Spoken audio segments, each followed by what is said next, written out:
Hey guys, in this video, we're going to take a look at how you can remove Face ID password, alternative appearance, facial recognition on the Samsung Galaxy S22 series.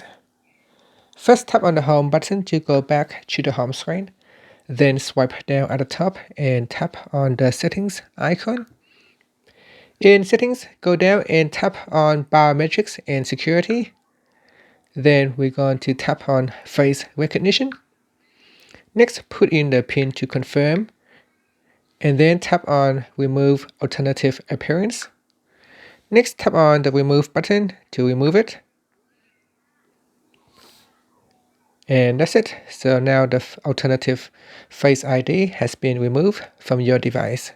Finally, you can tap on the back key to go back to the settings screen, or tap on the home button to go back to the home screen. And that's it. Thank you for watching this video. Please subscribe to my channel for more videos.